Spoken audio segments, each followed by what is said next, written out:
Steelers at Broncos. 13-3. Pittsburgh Steelers come away victorious in this one. We'll talk about the Steelers first. Their guard, James Daniels, was at the top of the list with a 91.5 overall grade. Keanu Benton with an 88.7. Tight end Darnell Washington, my man, scored a touchdown in this one, 88.3. I was pretty high on him going into the draft, so need him to be more than just a blocker to live up to my draft hype that I had for him. But safety Sean Elliott, 80.5. Wide receiver George Pickens, a 79.6. Justin Fields, a 69.9 in this one. Denver, on the other side of things, their linebacker Alex Singleton was the top-graded player at a 78.2. Wide receiver Josh Reynolds at 77.6. Safety Brandon Jones, 70.2. Safety P.J. Lockett at 69.2. Wide receiver Lil Jordan Humphrey at a 67.4. And then Bo Nix, another tough week, 46.8 here. What's the stat that told the story, Dalton? I'll stay with Bo Nix, and it's kind of a similar thing to what it was last week. The Denver just can't work the ball down the field right now. They're really struggling on 10-plus yard throws. Nix himself is really struggling on 10-plus yard throws. 3 for 11 for 90 yards and 2 interceptions and a 36.6 passing grade. It's just, if they're going to be in this box, in this 10-yard bubble where we have to run the ball and we just have to throw slants and do short stuff, that it's not going to work. They have to. It's not Oregon, where all of his athletes at Oregon are better than everybody and they can make all the plays after the catch. Denver, they're short on vertical threats. Nix right now is forcing balls into windows downfield when they're behind that he really doesn't need to be. It's a problem. It's a real problem, and I know Sean Payton's trying to figure it out. He's got a really young team trying to create through it. I don't think we've seen Troy Franklin at all in the first 2 games, if maybe a handful of snaps, but they need to find some sort of threat to just get safeties off of them and allow Nix to be able to take shots. You know, I think the biggest play of the game yesterday was that reverse when he lined up out at receiver, and then we had the big trick play going. But in a traditional sense, they just cannot work the ball downfield right now. Yeah, look, I think the stat that tells the story here is, you've heard it a billion times, the Broncos have the most expensive line in the NFL. They're not good. They're not good right now. And look, Nix needs to play better 100%, but that offensive line is bad. In theory, plays into it. In theory, they were probably going into this thinking, we have spent enough money to where we have a top 10, at the very least a top 10 offensive line in the NFL, and Nix can play behind that. We can get Nix to learn and play well behind a top 10 offensive line in the NFL. Through 2 games, the Denver Broncos are 31st in overall blocking grade, 32nd in run blocking grade, 24th in pass blocking grade. And when it comes to Javonte Williams, he had negative 6 yards before contact against the Steelers. That'll do it. Dude, it's not even close to top 10. Look, yeah. Bo Nix is bad right now. Don't get me wrong, but come on. This offensive line also it stinks. It's why in my head I thought this was a rough. Obviously, the Steelers are a rough matchup to block for anybody. Of course, but right. For this team specifically in this game, it doesn't surprise me that the Broncos didn't score a touchdown in this game, because it's a question every week when you play Pittsburgh. But if it's that bad, then no, I mean, you're right. You can't function. What are you going to do? It's not just not a top 10 offensive line. It's very close to the worst offensive line in the league, and you're paying the most money for it. Those dudes got to step up. That's the entire preview for what the Denver Broncos are going to be for every game moving forward. Can the offensive line play even serviceable at this point? Because they haven't so far 2 games into the season. My most impressive is Justin Fields. Through 2 games, 79.1 passing grade, 4 big-time throws, 0 turnover-worthy plays.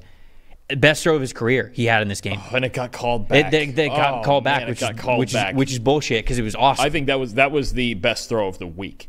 By anybody. It was the best throw of Justin Fields' career. Is he a world beater right now? No. Is he the best version of Justin Fields that we have seen so far in his NFL career? Yes. And it's worth pointing out that he is that right now for the Pittsburgh Steelers. And I do not care if Russell Wilson is healthy next week. No way I'm going back to Russell Wilson until Justin Fields gives me a reason to do that. Leave it till the wheels fall off. Yes. And the thing I love about the way he's playing is he's just not allowing the wheels to fall off. If there's a throwaway, if there's a sack he needs to take, if he just needs to take off and run and slide, cool. But I think they've very much gotten through to him. Look, our defense is the best part of this team. We are very much a work in progress on offense, especially at receiver and even on the offensive line. understand the assignment. These are the types of, I think, did I hear? I don't remember who I heard say it, but they were like, the Steelers are the Iowa of the NFL right now. This is just how they're going to. Colors check out. That's true too. This is just how they're going to win games. It's having a tight end that's basically another offensive tackle checks out. Caught a touchdown though. I know. When you're 6'7" and 280 catching touchdowns. That's why I had him as a top 20 player in the draft. That's well, maybe that shows up for you. But right now, look, the Steelers are playing their brand of football, and Justin Fields has bought into it, and that's big time. I'll tell you, a guy buying into Steeler brand of football too. You mentioned the Broncos offensive line. Keanu Benton was just causing issues. Yeah. There's enough guys to block on this Steeler team already. You got Cam Hayward on his way to the Hall of Fame. You got T.J. Watt on the way to the Hall of Fame. You got Alex Highsmith, who's really darn good. I don't know about Hall of Fame, but he's really darn good. Then you got Keanu Benton in the middle. He plays 27 snaps, but grades an 88.8 overall. 4 positive run D grades in just 12 snaps. 2 pressures. This is a problem. This is when you play the Steelers, I don't know what you do about your defensive line, especially now with a guy, just this massive guy like Benton in the middle at 310 pounds. I think he even ran out on one play and made a tackle on a screen, like a bubble screen. I mean, you got 310 and athletic and strong as hell. He just caused Denver all sorts of issues. Inside, obviously the edges are a problem with Watt and Highsmith, but I was super impressed with Benton. My most disappointing. I didn't realize actually when I did this that we had the same thing, but it's worth talking about anyway. Yeah, it has to be. It has to be Broderick Jones, right? Yeah. It's more to me. Man, I thought, it's not just him. He looked good a little bit last year too. He did, but they've also had this issue of this thing that they have right now in Pittsburgh with the offensive tackles and who's playing what position. Because we had Fautanu got hurt in the early going, in training camp or preseason or whatever. But Fautanu's a left tackle that you drafted from Washington. Broderick Jones at Georgia played left tackle. Last year you had Jones and Dan Moore Jr. Moore was the left side. They moved Jones to the right side after not even starting him the first game or two. So now Jones is on the right side. Then in training camp, we're going with Jones on the left side and Fautanu on the right. And then he gets hurt and we move Jones back. I don't know what we are doing. It's not working well for Broderick Jones, though. It's not, and it's unfair to him. And look, I know he had 3 penalties on one drive, and Tomlin benched him and put Fautanu on the right side. But I've got guys playing out of position, or I don't know what position. Like, I understand, Trev, that guys are talented, and in theory, elite first-round talented guys should be able to just play wherever, right? Like, look, we've seen Tulisi Fuaga really adjust well. But he also, at least he had the entire training camp. This flip-flopping and doing all this stuff, I think it's hurting multiple guys on this team. And now you're seeing it with Broderick Jones where it's like, okay, so now the right side, and now he's getting penalties and he's struggling. And I don't want to dig in on him too much because his rookie year was decent. It wasn't like world-beating, but he had a solid rookie year.